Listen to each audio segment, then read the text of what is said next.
Hello friends, Kachchapi talks ఛానల్కి స్వాగతం. నా పేరు దీప్తి. మనం సూర్యదేవర రామ్మోహన్ రావు గారు రాసిన డియర్ అనే నవలని చెప్పుకుంటున్నాం. ఇంతకు ముందు భాగంలో మన హీరో రాంబాబు తన తండ్రితో వేసిన పందెంలో ఓడిపోతున్నందుకు చాలా బాధగా ఉన్నాడు. ఇంతవరకు మనం తెలుసుకున్నాం. ఇక ముందు ఏం జరగబోతుందో ఈరోజు భాగంలో తెలుసుకుందాం. ఇక లేట్ చేయకుండా వీడియోని స్టార్ట్ చేసేద్దాం. ఇంటి ముందు వరండాలో పేపర్ చదువుతున్న రంగనాథం అడుగుల చప్పుడుకి తలెత్తి చూశాడు. ఎదురుగా విజయగర్వంతో చిదంబరం, ఆ వెనుకే ఆమదం తాగిన ముఖంతో మనవడు రాంబాబు కనిపించటంతో జరిగిందేమిటో గ్రహించి గర్వంగా మీసాలు మెలవేయబోయి మనవడెక్కడ చిన్నబుంచుకుంటాడోనని ఆ పని విరమించుకున్నాడు. ఏరా చిదంబరం, మన స్థలాల గొడవల్లో మనం గెలిచినట్లేనా? మర్మగర్భంగా అడిగాడు రంగనాథం. నవ్వుతూ తలూపాడు చిదంబరం. అప్పటికే ఇంటికి సున్నాలు వేయించటం, ఇంటి ముందు బాగు చేయించటం అవి చూసిన రాంబాబుకి అదంతా ఎందుకో అర్థం కాకపోయినా చిదంబరానికి మాత్రం అర్థమైపోయింది. ఏరా డిప్పకాయ్, పిల్ల డిప్పకాయ వెనకొస్తోందా? ఏమీ తెలియనట్టే అడిగాడు రంగనాథం. తాతయ్య అంటూ బావురుమన్నాడు రాంబాబు. అంతలో ఏదో పని మీద బయటకు వచ్చిన విశ్వనాథానికి కొడుకు పరిస్థితి పూర్తిగా అర్థమైపోయి సంతోషంగా తల పంకించాడు. ఓడిపోయాడు నానా నీ మనవడు, పూర్తిగా ఓడిపోయాడు, కొడుకు వైపు చూస్తూ తమాషాగా అన్నాడు. రంగనాథం, విశ్వనాథం ఒకరివైపు ఒకరు చూసుకుని గుంభనంగా నవ్వుకోవటం రాంబాబు గమనించలేకపోయాడు. 4 రోజుల క్రితమే రాంబాబు ప్రేమలో ఓడిపోతున్నాడని చిదంబరం తాతయ్యను ఉద్దేశించి రాసిన ఉత్తరం ముందుగా విశ్వనాథం చేతిలోనే పడింది. తండ్రి ప్లాన్ తెలుసుకున్న విశ్వనాథం ఆనందపడిపోయి హడావిడిగా ముహూర్తం నిర్ణయించటం, పెళ్లి కార్యక్రమాలు మొదలుపెట్టడం, అవీ పూర్తవటం అన్నీ జరిగిపోయాయి. లే, తాతయ్య కాళ్ళ మీద ఎందుకు పడతావు? ఓడిపోయావు, నీకిచ్చిన సదవకాశాన్ని వినియోగించుకోలేకపోయావు. అసలు ప్రపంచంలో ఏ తండ్రన్నా నాలాంటి ఛాన్స్ ఇస్తారా? ఇచ్చినా ఉపయోగించుకోలేకపోయావు. నిన్ను కన్నందుకు నాకు సిగ్గుగా ఉంది. ఎల్లుండే ముహూర్తం, ఇక్కడే పెళ్ళి, బట్టలు కుట్టించాను, ఎలా ఉన్నాయో చూసుకో అన్నాడు ఓ పక్క జీతగాళ్లకు పెళ్లి పనులు పురమాయిస్తూనే. ఓడిపోయిన అవమానంలో ఉన్న రాంబాబుకి తండ్రి అంత హడావిడిగా పెళ్లి నిశ్చయం ఎందుకు చేశాడు, అసలు అమ్మ ఎవరు లాంటివి తట్టలేదు. వాటి గురించి ఆలోచించే లేదు. కొడుకంటే విశ్వనాథానికి అమితమైన ప్రేమ. సాంబయ్య గారి కుటుంబంతో వియ్యం అందితే పరువుకి పరువు, మర్యాదకు మర్యాద ఉంటాయని, బంగారం లాంటి ఆయన కూతురి సహచర్యంలో కొడుకు సుఖపడతాడని విశ్వనాథానికి తృప్తిగా ఉంది. రాంబాబు మౌనంగా చికాగ్గా ఉండటం మొదలుపెట్టాడు. ఇష్టం లేకుండా పెళ్లి చేస్తున్నారనే కోపంతో పెళ్లికి ఎవ్వరినీ పిలిచే ప్రయత్నమే చేయలేదు. మున్నలూరు లాంటి గ్రామంలో అంత గొప్పగా పెళ్లి పనులు జరగటం అదే మొదటిసారి. పనివాళ్లకు 1 ఇవ్వాల్సి ఉండగా 2 ఇచ్చే ఔదార్యం విశ్వనాథానికి ఉండటం, మంచి మర్యాద తెలిసినవాడు కావటంతో అడగకుండానే తలా ఒక చెయ్యి వేసి పెళ్లి పనుల్లో సహాయం చేస్తున్నారు. ఆడదిక్కులేని ఆ సంసారంలో వచ్చిన శుభకార్యానికి చుట్టుపక్కల ఆడవాళ్లు వాళ్లకై వాళ్లే వచ్చి చేతి సహాయం చేస్తున్నారు. తన గదిలోంచి బయటకు రాకుండా కూర్చున్న రాంబాబు గురించి మొదటి నుంచి రాంబాబుకి ఆడాళ్ళంటే సిగ్గులే, అందుకే బయటకు రావటం లేదని ఎవరికి వారే చెప్పుకుంటున్నారు. పెళ్లి రోజు రానే వచ్చింది. ఊరంతా సందడిగా ఉంది. పెళ్లి కూతురు బంగారు బొమ్మలా ఉందిరా. అబ్బా, ఎంత అందంగా ఉందనుకున్నావు? నువ్వు గొప్ప అదృష్టవంతుడిరా. భలే ఛాన్స్ కొట్టేశావురా. నీ సెలక్షన్. ఇలా ఆ ఊర్లోని రాంబాబు బాల్యమిత్రులు పెళ్లి కూతుర్ని దొంగతనంగా చూసి వచ్చాక ఒక్కొక్కరు ఒక్కో అభిప్రాయం వెలిబుచ్చుతున్నారు. నా సెలక్షన్ కాదు, గాడిద గుడ్డు కాదు, మా నాన్న సెలక్షనే ఉక్రోషంగా అన్నాడు రాంబాబు. ఉత్త చిలిపి, వీడెప్పుడు ఇంతే తమాషాగా జోకులేస్తుంటాడు. ఎవరికి కాబోయే పెళ్ళాన్ని వాడు సెలెక్ట్ చేసుకోకుండా పెద్దాళ్ళు ఎలా చేస్తారు? పైగా ఈ రోజుల్లో బహు చిలిపి, మా చిట్టి కన్నా, మా బుజ్జి కన్నా అంటూ రాంబాబు బుగ్గగిల్లాడు ఓ మిత్రుడు. చాచి లెంపకాయ వేశాడు రాంబాబు. రాంబాబు ప్రవర్తనకు కంగారు పడిపోయారు మిత్రులంతా. అందరూ భయంగా లేచి 4 అడుగులు దూరంగా వెళ్ళి, పిచ్చి వెదవకి కాస్త తిక్క కూడా ఉంది, పోదాం పదండ్రా అంటూ ఒకడు వారిని బయలుదేరదీశాడు. రాంబాబుకి పెద్దగా పిచ్చిగా కేకలు వేస్తూ జుట్టు పీక్కోవాలన్నంత కసిగా ఉంది. అనవసరంగా ఓ పిచ్చి పందెంలో ఇరుక్కుని కనీసం ముక్కు మొహం ఎలా ఉంటుందో తెలియని అమ్మాయిని పెళ్లి చేసుకోవాల్సి రావటం రాంబాబుకి కోపంగా ఉక్రోషంగా ఉంది. పెళ్లి తతంగం మొదలైంది. కోపంతో మండిపోతున్న రాంబాబు పెళ్లిపీటల మీద కూర్చున్నాక కూడా పెళ్లి కూతురు వైపు చూడటం లేదు. దాన్నందరూ సిగ్గుపడుతున్నాడు అని సర్దేసుకున్నారు. ఆమె మాత్రం రాబోతున్న నవ్వును బలవంతాన ఆపుకుంటోంది. ఓసారి సరదాగా రాంబాబుని ఏడిపించాలనిపించింది పెళ్లి కూతురికి. అందరూ హడావుడిగా పెళ్లి పనుల్లో ఉండగా ఆమె తన కుడి చేతిని వెనగ్గా తీసుకువెళ్ళి రాంబాబు తొడను సుతారంగా గిల్లింది. రాంబాబు ఉలిక్కిపడి అబ్బా అనుకుని ఆ వైపే ఉన్న పురోహితుడి వైపు మింగేసేలా చూస్తూ పిచ్చి పిచ్చి పనులు చేశావంటే డొక్క చీరేస్తాను అని పెద్దగా అన్నాడు. పెళ్లికి వచ్చిన వారంతా రాంబాబు మాటలకు ఖిన్నులైపోయారు. పురోహితుడికైతే పై ప్రాణాలు పైనే పోయినట్లయింది. బుద్ధిగా అన్ని మంత్రాలు శ్రద్ధగా చదువుతూ పెళ్లి తంతు నిర్వహిస్తున్న తను పిచ్చి పిచ్చి పనులు ఏం చేశాడో అర్థం కాలేదు. అతి బలవంతం మీద గాని పెళ్లి కూతురు నవ్వును ఆపుకోలేకపోయింది. పురోహితుడు మంత్రాలు చదువుతున్నాడన్న మాటే గాని లోలోన భయం భయంగా ఉంది. ఆ చదివే మంత్రాలు కూడా సరిగ్గా చదవలేకపోతున్నాడు. అసలు పెళ్లిపీటల మీద కూర్చున్న దగ్గర నుంచి ముఖం ముడుచు కూర్చున్న రాంబాబును చూసిన పురోహితుడికి సందేహంగానే ఉంది. ఎంత త్వరగా తంతు పూర్తి చేసి వెళితే అంత మంచిదన్న ఆందోళనలో పడ్డాడు. పురోహితుడు పక్కనున్న కుర్రాడు విశ్వనాథం దగ్గరకు వెళ్ళి, మా నాన్నగారికి పెళ్లి కొడుకుని చూస్తే భయంగా ఉందట, గుర్రుగా చూస్తున్నాడట, ఏ క్షణాన మీద పడి బాదుతాడోనని భయపడుతున్నారు. మీరు కాస్త వచ్చి మీ అబ్బాయికి సర్ది చెబితే తప్ప మంత్రాలు సరిగ్గా చదవలేరు మా నాన్న అన్నాడు. అప్పటికే విశ్వనాథం కొడుకు ఎందుకలా ఉన్నట్టుండి పురోహితుడిని దొక్క చీరేస్తానన్నాడో అర్థం కాక సతమతమవుతున్నా అలా నలుగురిలో మందలించలేక ఊరుకున్నాడు. కుర్రాడు వచ్చి చెప్పడంతో తప్పక పెళ్లిపీటల దగ్గరకు వచ్చి వంగుని రహస్యంగా కొడుకు చెవిలో, ఎందుకురా అలా కేకలేశావు, పాపం ఆయన హడలి చస్తున్నాడు, కాస్త గట్టిగానే అడిగాడు. రాంబాబు ఓసారి తల తిప్పి తండ్రి వైపు సీరియస్గా చూసి, పిచ్చి వెధవ, వాడికి కూడా నేను లోకువైపోయాను, చదవమన్నట్లే మంత్రాలు చదువుతున్నా, చెప్పినట్లు చేస్తున్నా, గిల్లుతాడెందుకు మరి అన్నాడు సీరియస్గా. విశ్వనాథం మరలా పురోహితుడి వైపు వంగి, ఎందుకయ్యా వాణ్ణి గిల్లుతావట, అందుకే అలా అరిచాడు, అలా గిల్లకు, చెప్పినట్టు చేస్తాళ్లే అని పురోహితుడిని మందలించాడు నెమ్మదిగా. పురోహితుడు బిత్తరపోయాడు.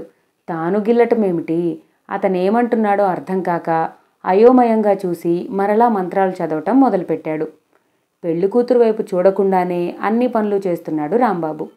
తలంబ్రాల తంతు వచ్చాక ఇక తప్పక పెళ్లికూతురు వైపు చూసిన రాంబాబు షాక్ తిన్నాడు. ఓ క్షణం పాటు మెదడు ముద్దుబారిపోయింది. నువ్వా అన్నాడు అతి కష్టం మీద. నేనే అంది పెళ్లికూతురు తమాషాగా నవ్వుతూ. మరుసటి రోజే మంచి రోజని ఫస్ట్ నైట్ ఏర్పాటు చేశారు. మల్లెలు పరిచిన పందిరి మంచం మీద ముళ్ల మీద కూర్చున్నట్టు కూర్చున్నాడు రాంబాబు. రాత్రి 11 గంటలవుతుండగా సిగ్గుపడుతూ వచ్చింది సీతామహాలక్ష్మి చేతిలో పాల గ్లాస్తో. రాంబాబు కనీసం తలెత్తన్నా చూడలేదు. సీతామహాలక్ష్మి వచ్చి చొరవగా రాంబాబు పక్కన కూర్చుంది. అయినా రాంబాబు తలెత్తలేదు. ఈ పాలు తీసుకోండి అంది. రాంబాబు మౌనమే ఆమెకు సమాధానమైంది. మిమ్మల్నే, ఈ పాలు తాగండి అంది పాల గ్లాసున్న చేతిని ముందుకు చాస్తూ. హఠాత్తుగా ఆ గ్లాసు లాక్కుని గడగడా తాగేశాడు. సీతామహాలక్ష్మి ఆశ్చర్యంగా చూస్తూ, నాకు కాసిని మిగల్చలేదేమంది. రాంబాబు తలెత్తి కోపంగా చూశాడు. నన్ను తాగమని ఇచ్చి మరలా మిగల్చలేదేంటి అని అడుగుతావేంటి అన్నాడు. అలా ప్రశ్నిస్తున్నప్పుడు తన భర్త మొహంలో చిన్నపిల్లల అమాయకత్వం, ఉక్రోషమే కనిపించాయి. ఈ స్వీట్ తీసుకోండి అంది గులాబ్జామ్ అందిస్తూ. అర్ధరాత్రి పూట ఈ తిండిగోలేంటి చికాగ్గా అడిగాడు. నవ్వుతూ చూసింది. నాకిదేం బాగోలేదు అన్నాడు హఠాత్తుగా. ఏది, ఈ పాలు స్వీట్స్ బాగోలేవా? కాదు. మరి ఈ పద్ధతి? ఏ పద్ధతి? ఈ పద్ధతికేమైంది? ఇది అందరికీ జరిగే పద్ధతే కదా. ఈ పద్ధతి కాదు నేననేది, మన పెళ్ళి జరిగిన పద్ధతి. ఏం బాగానే జరిగింది కదా. పురోహితుడు భయపడుతూనే అయినా అన్ని మంత్రాలు చదివాడు, 4 పెద్దలు వచ్చారు. దాని గురించి కాదు నేననేది. మరి మన పెళ్ళి జరిగిన పద్ధతి. అబ్బా, కాస్త అర్థమయ్యేటట్టు చెప్పండి. ఈ పెద్దలు అరేంజ్ చేసిన పెళ్లి పద్ధతే నాకు నచ్చలేదు. అదేం, ఎందుకని? ఎంచక్కా ప్రేమించుకుని అందులోని థ్రిల్ అనుభవించి పెళ్లి చేసుకోవాలి అనుకున్నాను నేను. ఇంకా రాంబాబు చిరుబురులాడుతూనే ఉన్నాడు. చిత్రంగా ఉంది మీ కోరిక. ఎందుకు చిత్రంగా ఉంది? అందులో ఏమన్నా తప్పుందా? తప్పులేదు. మరి ఆ ఉద్దేశం ఉన్నప్పుడు కాలేజీలో చేరి 5 ఏళ్ళు అవుతోంది. ఇప్పటిదాకా ఏం చేస్తున్నారు? నేను కూడా చాలాసార్లు మీతో ఫ్రెండ్షిప్ చేయాలని ప్రయత్నించాను కదా. అప్పుడేం చేశారు? అసలు అమ్మాయిల వైపే చూసేవారు కాదు. అప్పుడంటే దాని విలువ నాకు తెలీదు. తెలిసేసరికి బలవంతాన పెళ్లి చేసేశారు. బుంగమూతి పెట్టి ఉక్రోషంగా మాట్లాడుతున్న భర్తను చూడగానే ముచ్చటగా అనిపించింది సీతామహాలక్ష్మికి. ఇప్పుడెలా తెలిసింది ప్రేమ విలువ? తను మంచం మీదే కూర్చుని తాపీగా అడిగింది. భర్త ప్రవర్తన చాలా తమాషాగా అనిపిస్తోంది సీతామహాలక్ష్మికి. ఎలాగో తెలిసిందిలే. సరే, ఇప్పుడికేం చేయగలరు? భార్యాభర్తలుగా ప్రేమించుకుందాం, సరేనా? సర్ది చెప్పే ప్రయత్నం చేస్తోంది. నేను ఐడియా ఆలోచించాను, చెప్పనా? చెప్పండి. మనం మన పెళ్ళికి మన కాలేజీ మేట్స్ని ఎవ్వరినీ పిలవలేదు, వెడ్డింగ్ కార్డ్స్ కూడా పంచలేదు, కనుక మనకు పెళ్ళైనట్టు ఎవ్వరికీ తెలీదు. రాంబాబు ఏం చెప్పబోతున్నాడో ఆమె ఊహకి అందటం లేదు. కనుక మనం కాలేజీకి వెళ్ళగానే నేనెవరో నువ్వెవరో అన్నట్టు బిహేవ్ చేద్దాం. ఇక అక్కడి నుండి ప్రేమించుకోవటం ప్రారంభిద్దాం. ఉలిక్కిపడి చూసింది సీతామహాలక్ష్మి. అదెలా సాధ్యం? ఈ తాళి మెట్టెలు ఇవన్నీ కనబడుతుంటే నాకు పెళ్ళైందనుకోరు? తాళి లోపలకు వేసేయి, ఇక మెట్టెల సంగతి అంటావా? ఈ రోజుల్లో పెళ్లి కాని పిల్లలు కూడా ఫ్యాషన్ కోసం మెట్టెలు వేసుకుంటున్నారు. ఆశ్చర్యపోయి చూస్తుంది రాంబాబు వైపు. నా ప్రపోజల్ బాగుందా? కాస్త గర్వంగా అడిగాడు. మీకు పిచ్చిగాని పట్టిందేమో అనిపిస్తోంది. లేకుంటే ఇదేం ప్రయోగం? ఎవరికన్నా తెలిస్తే? ఎవరికీ తెలీదు. పెళ్లి జరిగిన ఊరికి వాల్తేరుకి 750 కిలోమీటర్ల దూరం ఉంది. ఈ ఊరు వాళ్ళకే మన పెళ్లి సంగతి తెలుసు. ఇది చెప్పటానికే వాళ్ళు మన కాలేజీకి రారు కదా. ఏమో, నాకు భయంగా ఉంది అంది కాస్త జంకుతూ. నీ ఇష్టం. ఈ విధంగా నా కోరిక తీరితేనే మన భవిష్యత్తులో సుఖంగా కాపురం చేస్తాం. లేదంటే ఆందోళనగా అడిగింది. లేదంటే హిమాలయ పర్వతాలకు వెళ్తాను. అక్కడికెందుకు? అక్కడ ప్రేమించటానికి అమ్మాయిలు తేలిగ్గా దొరుకుతారా? ఉక్రోషంగా అడిగింది. అమ్మాయిలు దొరకరు, సన్యాసం స్వీకరించటానికి రుద్రాక్షలు దొరుకుతాయి రాంబాబు కాస్త కోపంగానే అన్నాడు. ఇద్దరూ మాట్లాడుకోవటం మానేశారు. తన ప్రపోజల్కి ఒప్పుకుంటే పోయిందనుకున్న ఛాన్స్ దక్కవచ్చు అని రాంబాబు, తన ప్రపోజల్కి ఒప్పుకోకపోతే ఏం పేచీకి దిగుతాడో లేక అన్నంత పని చేస్తాడోనని సీతామహాలక్ష్మి ఆలోచిస్తున్నారు. 10 నిమిషాల పాటు ఇద్దరి మధ్య మౌనం. సరే, తర్వాత ఆలోచిద్దాం, ముందు నిద్రపోదాం రండి అంది. రాంబాబు కంగారుగా లేచి, అంతా అయోమయంగా మాట్లాడతావు, మన ప్రపోజల్ ఓకే అనే వరకు నీతో మాట్లాడను అంటూ బ్లాంకెట్ తీసి కిందేసుకుని దానిమీద కూర్చున్నాడు. సీతామహాలక్ష్మి భర్త వైపు చూసింది. అలాగే బిగుసుకుపోయి కూర్చున్నాడు. కొద్దిసేపు ఆలోచించి ఓ నిర్ణయానికి వచ్చింది. సరే, మీరన్నట్లుగానే చేద్దాం, కానీ అని అయోమయంగా మొహం పెట్టింది సీతామహాలక్ష్మి. అంతా తర్వాత నేర్పుతాను, కంగారు పడకు, ఇక పడకేసేయ్ అంటూ కిందే ముసుగెట్టేశాడు. ఓ గంట పాటు ఏమీ అర్థం కాని స్థితిలో అలా కూర్చుండిపోయింది. ఆ తరువాత చూస్తే భర్త హాయిగా నిద్రపోతూ కనిపించాడు. మంచం మీద దిండు ఒకటి తీసి భర్త తల కింద సర్ది దుప్పటి సరిగ్గా కప్పి వచ్చి మంచం మీద వాలిపోయింది. ఇది ఖచ్చితంగా తెలుగు నవల్స్ చదివి పట్టిన పిచ్చేనని అనిపించింది భర్త ప్రపోజల్ విన్న సీతామహాలక్ష్మికి. ప్రపంచంలో ప్రేమ తప్ప మరేం లేదని, ప్రేమ లేందే చచ్చిపోతారని, ప్రేమించబడందే వచ్చే జన్మలో దెయ్యాలై పుడతారని, బతకటానికి కూడు గుడ్డ నీడ కంటే ప్రేమే ముఖ్యమని రాసే రచయితలు రచయిత్రుల నవల్స్ పాఠకుల్ని ఎక్కడికి తీసుకెళ్తున్నట్టు ఇలా ఆలోచిస్తూనే నిద్రలోకి జారిపోయింది. సెకండ్ నైట్, థర్డ్ నైట్ కూడా రాంబాబు తన ప్రపోజల్ గురించి లేదంటే రుద్రాక్షల గురించి చెబుతూ వస్తున్నాడు. చివరకు సీతామహాలక్ష్మి ఓ నిర్ణయానికి వచ్చింది. భర్త క్రేజ్ తగ్గితే తప్ప తన వాణ్ణి చేసుకోలేననేది స్పష్టంగా తెలిసిపోతుంటే తప్పక ప్రపోజల్కి తన అంగీకారాన్ని తెలిపింది. ఈలోపు మరో ప్రమాదం వచ్చి పడింది.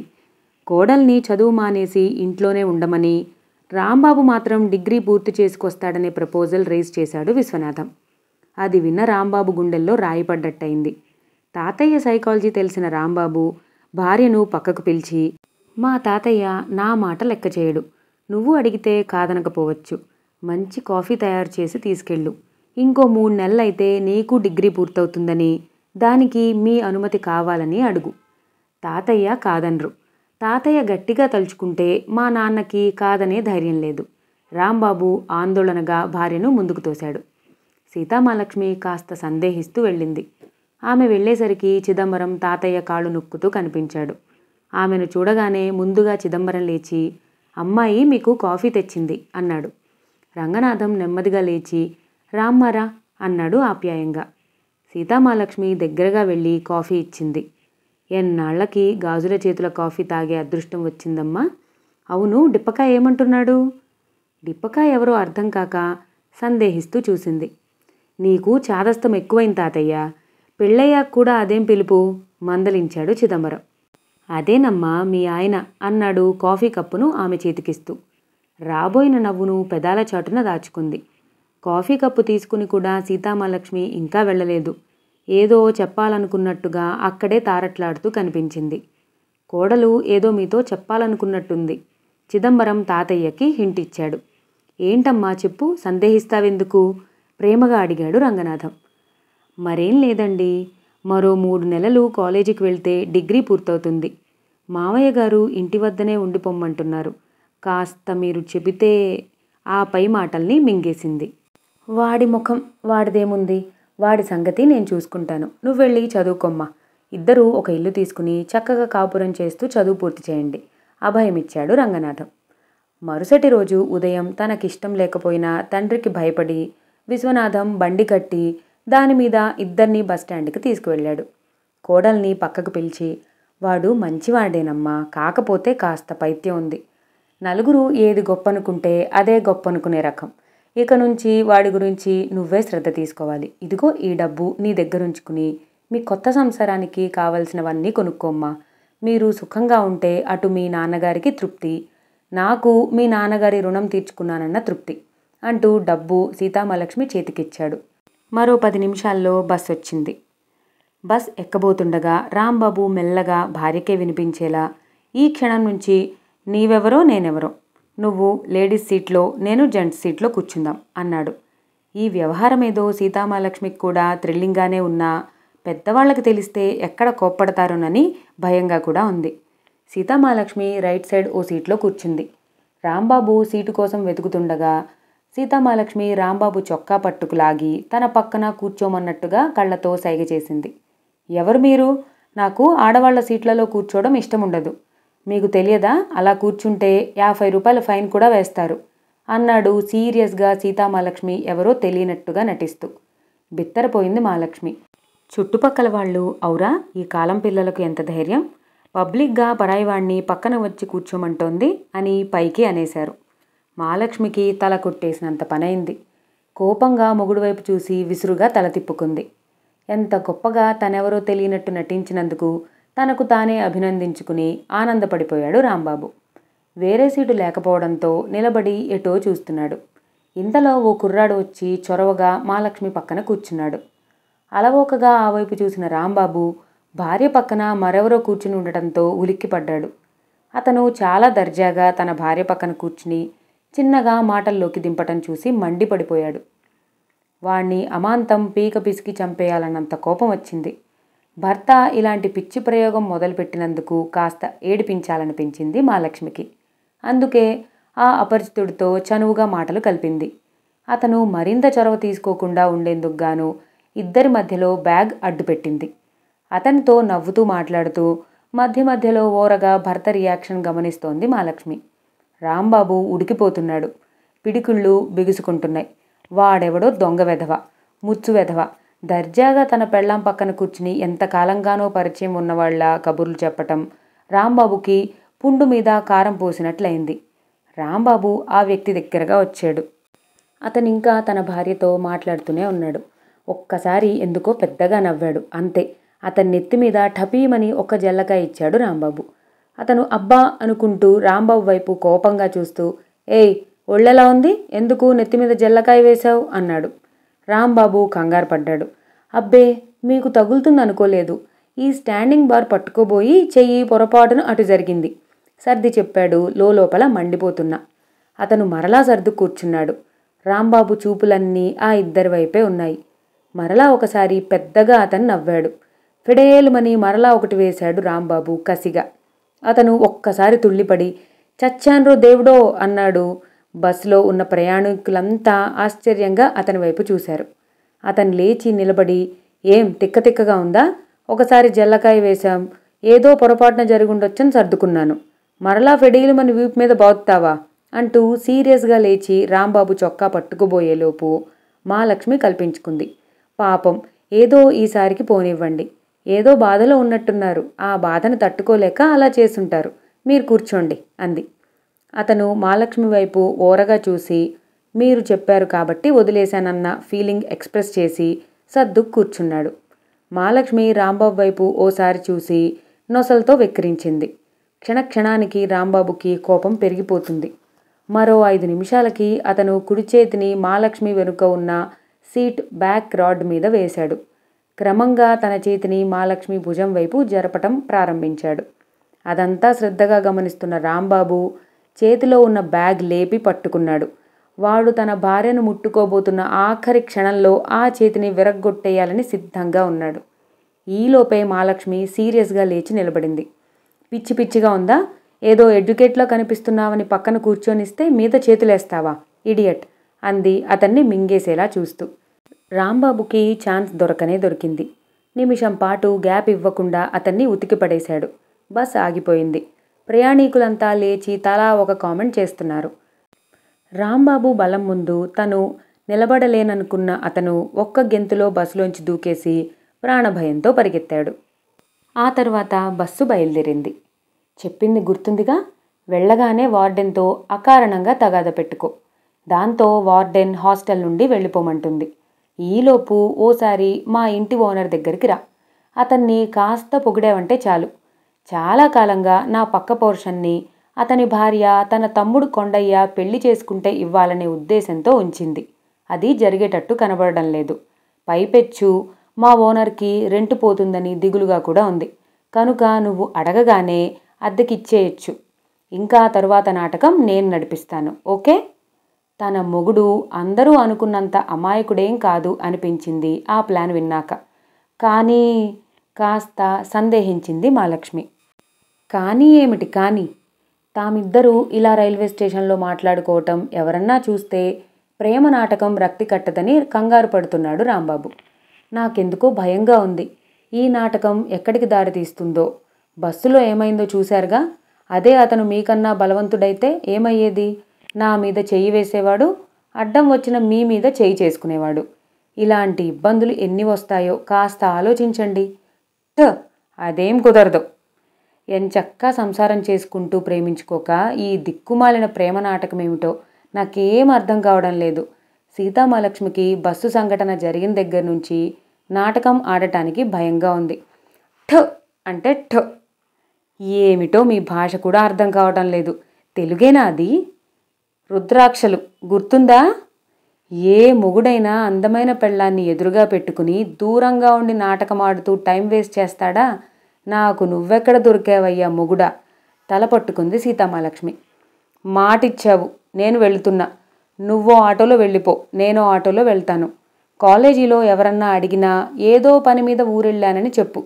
పట్టు చీరలు, తలంబ్రాల చీర కట్టుకోకు. అవి చూస్తే అనుమానం రావచ్చు. మాట తప్పావో గుర్తుందిగా, ఇట్నుండిటే హిమాలయాలకి. హెచ్చరిస్తూనే తన సూట్ కేసు తీసుకుని వడివడిగా వెళ్ళిపోయాడు రాంబాబు. పిచ్చి పిచ్చి ప్రేమ నవలలు చదివి వారిని వీరిని చూసి ప్రేమ మీద పడ్డ మోజు వదిలితే తప్ప తన దారికి రాడని ఆఖరుసారి నిర్ణయించుకుని తను ఓ ఆటో ఎక్కి లేడీస్ హాస్టల్కి వెళ్ళమని చెప్పింది. మరుసటి రోజు సాయంత్రం 4 గంటల ప్రాంతంలో అడ్రస్ వెతుక్కుంటూ వచ్చింది సీతామహాలక్ష్మి.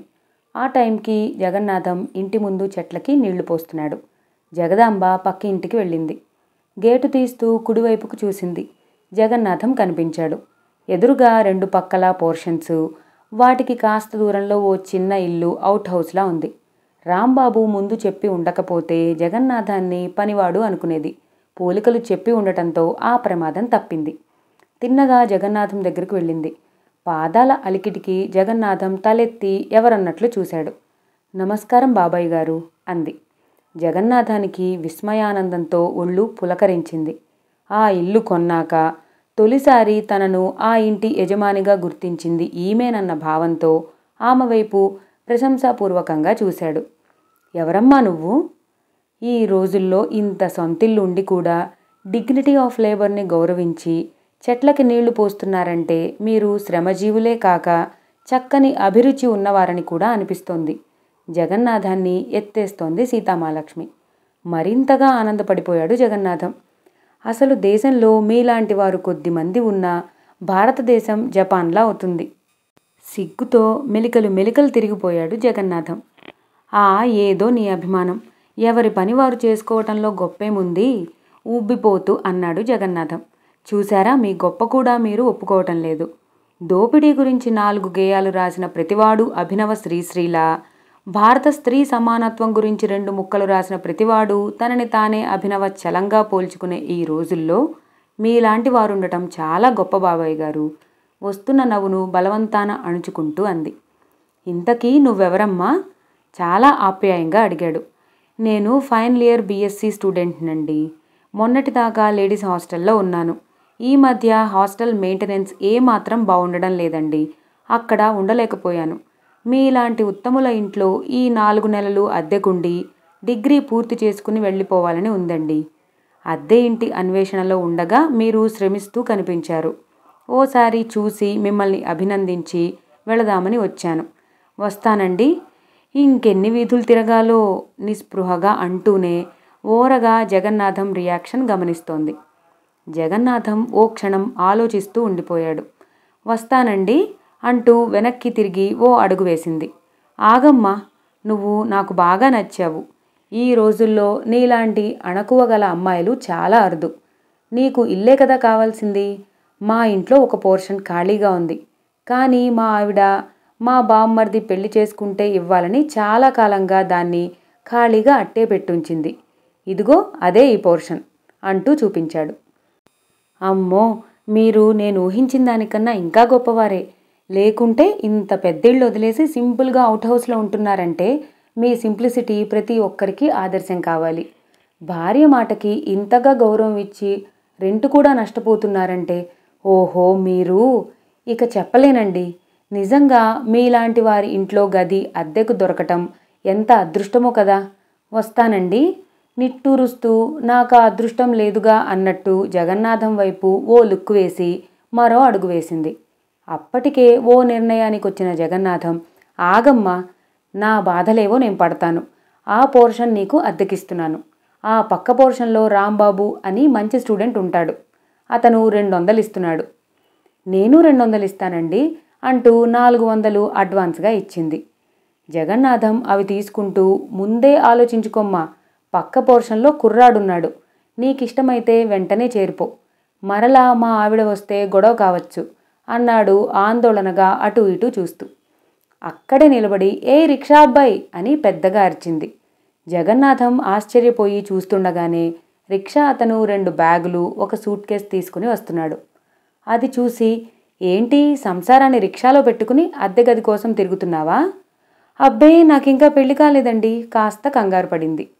పెళ్ళేమిటి? అదే మీరు సంసారాన్ని అని అంటుంటే. ఓ అదా, సరేనమ్మా పద పోర్షన్ చూపిస్తా. జగన్నాథం రాంబాబు పక్క పోర్షన్ వైపు నడిచాడు. తాళిబొట్టుని లోపలికి సర్దేసుకుంటూ వెనకే నడిచింది మహాలక్ష్మి. భర్త కోసం ఎదురు చూస్తూ సామాన్లని సర్దేసుకుని మంచమెక్కింది. రాత్రి 9 కావస్తోంది. అప్పుడు వినిపించింది మోటార్ సైకిల్ శబ్దం. అది విని టక్కున లేచి కూర్చుంది. తలుపు తీస్తున్న చప్పుడు, లోన గడియ వేస్తున్న శబ్దం విని అప్పుడు లేచి మధ్య తలుపు దగ్గరకు వచ్చి టక్ టక్ మని శబ్దం చేసింది. రాంబాబు మధ్య తలుపు తీసి భార్యను చూసి ఆశ్చర్య ఆనందాల్లో మునిగిపోయాడు. మీరు చెప్పినట్లే వచ్చేశాను అంది రాంబాబుకి దగ్గరగా వస్తూ. రాంబాబు దూరంగా జరుగుతూ, ఇదిగో ఈ మీదకు రావటమే వద్దన్నాను. వెరీ గుడ్, మొత్తానికి ఇల్లు సంపాదించేశావు. ఇక రేపటి నుండే మన డ్రామా మొదలు అన్నాడు హుషారుగా. డ్రామా సంగతి అలా ఉంచండి. నా ఆకలి సంగతి ఏమిటి? మీరేమో దర్జాగా బయట మెక్కొచ్చారు. నా సంగతి? వెళ్ళి క్యారియర్ పట్టుకురండి. బయట ప్రపంచానికి నేను మీ లవ్వర్నే అయినా వాస్తవంలో భార్యను కనుక భార్యగా బాధ్యత పట్టించుకోపోతే ఊరుకోను. రేపు వంట సామాను రాసిస్తాను, తీసుకురండి. రేపటి నుండి ఇద్దరికీ వండుతాను, ఇక్కడే తిందాం. అలా అయితే మన సంగతి తెలిసిపోదు? ఏమీ తెలిసిపోదు. ప్రేమ పాకాన పడి వండి పెట్టేదాకా వచ్చిందనుకుంటారు. సరే, రేపు మన లవ్లో మొదటి ఘట్టం. చెప్పండి. రేపు నువ్వు ఎర్లీగా వెళ్ళి బస్ స్టాప్లో నుంచో. నేను వచ్చి నిన్నెక్కించుకుంటాను. ఓకే, కానీ ఇంటి దగ్గర నుంచే ఎక్కించుకు వెళ్ళొచ్చు కదా? వచ్చు, కానీ ప్రియుడు ఎప్పుడూ ప్రియురాలకి బస్ స్టాప్లో బస్ కోసం ఎదురు చూస్తుండగా లిఫ్ట్ ఇస్తేనే మజాగా ఉంటుంది. నవల్స్లో అలాగే రాసుంది. మధ్యలో ఆ దిక్కుమాలిన ప్రేమ నవల్స్ ఎందుకు? పోని సినిమాల్లో కూడా అలాగే ఉంటుంది కదా. ఎవరైనా ప్రేమించాలనుకుని పనిగట్టుకుని ప్రేమిస్తారా? ప్రేమ హృదయానికి సంబంధించింది. ఒక్కొక్కరిని చూసినప్పుడు హృదయం స్పందిస్తుంది. ఒక్కోసారి ఆపోజిట్ సెక్స్తో కొన్నాళ్ళు స్నేహంగా ఉన్నాక తమకు తెలియకుండానే ఆకర్షింపబడతారు. అంతేకాని ఈ అనుకోని ప్రేమించటం ఏంటంట? సీతామహాలక్ష్మి తల పట్టుకుంది. నీకు తెలీదులే, లైఫ్లో థ్రిల్ లేందే ఏం బాగుంటుంది. నువ్వు అలా చూస్తుండు, కాలేజీలో ఓ సెన్సేషన్ క్రియేట్ చేస్తాను. ఇప్పుడే వచ్చేస్తాను, నీకు భోజనం కావాలి కదా అంటూ వెళ్ళిపోయాడు. పొద్దుటే వరండాలో మోటార్ బైక్ తుడుచుకుంటున్న రాంబాబు దగ్గరికి కొండయ్య వచ్చాడు. ఏమోయ్, లంగాలు చీరలు ఎప్పటి నుండి కట్టుకుంటున్నావు? ఆశ్చర్యంగా ప్రశ్నించాడు. బిత్తరపోయాడు రాంబాబు. ఏంటలా చూస్తావు? బాత్రూమ్ దగ్గర తాడు మీద ఆరేసున్నాయి, అందుకే అడుగుతున్నాను. రాంబాబుకి అర్థమైపోయింది. బాత్రూమ్ దగ్గర నీకేం పని? పిచ్చి పిచ్చి పనులు చేశావంటే కాళ్ళు విరిచేస్తాను ఆవేశంగా అంటున్న రాంబాబు వైపు అయోమయంగా చూశాడు కొండయ్య. అంతలో వచ్చాడు జగన్నాథం. నీ కుళ్ళు జోకులు ఆపేయి. ఈ పోర్షన్ ఓ అమ్మాయికి అద్దెకిచ్చాను. ఆ అమ్మాయి శాల్తీలవి. అయినా అక్కడ నీకేం పని అని బావమర్దిని హెచ్చరిస్తూ రాంబాబు వైపు తిరిగి, నువ్వు జాగ్రత్తగా ఉండు. ఆ బక్క వెదవతో కలిసి పిచ్చి వేషాలు వేసావంటే ఊరుకోను. నీ పక్కనే ఓ అమ్మాయి దిగింది, ఒళ్ళు దగ్గర పెట్టుకుని ఉండు, అర్థమైందా? పెద్ద తరహాలో చెప్పాడు. అదేంటి బావా, ఆ పోర్షన్ నేను పెళ్లి చేసుకున్నాక నాకిస్తానన్నారుగా? కొండయ్య సందేహంగా అడిగాడు. పిచ్చి వెధవ, చంపేస్తాను. బావా ఏంటి? బావగారు అనలేవు? బావగారు 4 అక్షరాలు, మరలా అందులోనే పొదుపా? ఈసారి బావా అన్నావంటే ఈ కొంపలో నీకు జాగా లేకుండా చేస్తాను. పద ఇంట్లోకి. అయినా కూతుర్ని కాపురానికి పంపుతూ ముద్దుగా బహుమతులు పంపిస్తారు. ఇలా దిక్కుమాల రికరింగ్ ఎక్స్పెండిచర్ని పంపిస్తారనుకోలేదు. అయినా నీకు ఆ ప్రేమ పిచ్చేంటి? చూస్తా చూస్తా, నీలాంటి జొలాయిని రౌడీని ఏ ఆడపిల్లైనా ప్రేమిస్తుందా? చూడు బావా, అదిగో మళ్ళా. పోనీలే చూడండి బారు, ఈ కాలంలో మంచివాళ్లను, రాముడు మంచిబాలుడు లాంటి వారిని ఎవ్వరూ ప్రేమించరు. నీకు తెలీదులే అంటూ గెంతుతూ బయటికెళ్ళిపోయాడు కొండయ్య. 9:30 అవుతుండగా సీతామహాలక్ష్మి బుక్స్ చేతపట్టి కాలేజీకి బయలుదేరింది. భార్య అలా బయలుదేరటం చూసిన రాంబాబు బాబ్జీ కోసం ఆతృతగా ఎదురుచూస్తున్నాడు. బాబ్జీ లేకుండా ఒంటరిగా వెళ్ళి భార్యకు లిఫ్ట్ ఇస్తే పబ్లిసిటీ ఇచ్చేవారు ఉండరు. బాబ్జీ నోరు ఆల్ ఇండియా రేడియో లాంటిది, అందుకే బాబ్జీ కోసం అసహనంగా ఎదురుచూస్తున్నాడు. అంతలో గద్దలా వచ్చి వాలాడు బాబ్జీ. ఒరేయ్ రాంబాబు, ఈ ఇంట్లోంచే కాలేజీ బ్యూటీ సీతామహాలక్ష్మి వస్తుండగా చూశాను. ఆమె కాని జగన్నాథానికి చుట్టమా? రొప్పుతూ ఆశ్చర్యపోయాడు. అదేం కాదు, ఆమె నా పక్క పోర్షన్లో దిగింది. హాస్టల్ నుండి వచ్చేసిందా? ఇక చూడు, ఓ పట్టుపడతాను. నీ వల్ల ఎలాగూ కాదు. రాంబాబు కంగారు పడిపోయి, ముందు పద, అర్జెంటుగా పనుంది అంటూ బైక్ స్టార్ట్ చేశాడు. 2 నిమిషాల్లో బస్టాప్ దగ్గరగా వచ్చారు. అప్పటికే సీతామహాలక్ష్మి బస్టాప్లో నిలబడి ఎదురుచూస్తోంది. రాంబాబు బస్టాప్ దగ్గర సడన్గా బైక్ ఆపేశాడు. ఎందుకురా బైక్ ఆపావు? నీ బైక్ ఎవరూ ఎక్కరు, పోనీ అని ఎగతాళిగా అన్నాడు బాబ్జీ. నువ్వు ముందు దిగు. బాబ్జీ బైక్ దిగాక సీతామహాలక్ష్మి వైపు చూస్తూ ఓ చిరునవ్వు నవ్వి స్టైల్గా, రండి కాలేజీలో డ్రాప్ చేస్తాను అన్నాడు రాంబాబు. సీతామహాలక్ష్మి సిగ్గుపడుతున్నట్టుగా అభినయిస్తూ వచ్చి బైక్ ఎక్కింది. రాంబాబు బైక్ని ముందుకు దూకించాడు. బాబ్జీకి స్పృహ తప్పినంత పనైంది. అసలు ఇప్పుడు తను చూసింది నిజమేనా లేక కళ అన్నంత అద్భుతంగా ఉంది.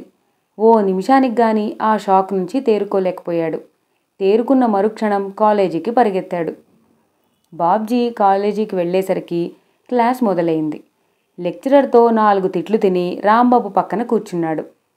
లెక్చరర్ వైపు చూస్తున్నాడన్న మాటే గాని బాబ్జీ దృష్టంతా రాంబాబు మీదే ఉంది. రాంబాబు ఓరగా సీతామహాలక్ష్మి వైపు చూస్తున్నాడు. మధ్య మధ్యలో తన చూపుల్ని బాబ్జీ గమనించాలని బాబ్జీని డొక్కలో పొడుస్తున్నాడు. ఇదేం తెలియని బాబ్జీకి రాంబాబు నిర్భయంగా ఓరగా సీతామహాలక్ష్మి వైపు చూడటం మరింత ఆశ్చర్యాన్ని కలిగించింది. రాంబాబు, సీతామహాలక్ష్మి ఇద్దరూ ఒకరివైపు ఒకరు దొంగచూపులు చూసుకోవటం అంతా అయోమయంగా ఉంది బాబ్జీకి. అంతలో రాంబాబు నోట్బుక్లోంచి ఓ కాగితాన్ని సర్రున చింపాడు. శ్రద్ధగా తల వంచి దాన్ని వివిధ రకాలుగా మడవటం మొదలుపెట్టాడు. రాంబాబు అలా ఎందుకు చేస్తున్నాడో అర్థం కాని బాబ్జీ, ఏంట్రా ఏం చేస్తున్నావు అని అడగ్గా రాంబాబు ఓసారి స్టైల్గా భుజాలు కదిలించి, రాకెట్ తయారు చేస్తున్నాను, సీతామహాలక్ష్మి మీదకి విసురుతాను చూడు. పక్కలో బాంబు పడ్డట్టు అదిరిపడ్డాడు బాబ్జీ. ఏంటి, నువ్వు రాకెట్ విసురుతావా? ఏయ్ బాబ్జీ, ఏం చేస్తున్నావు?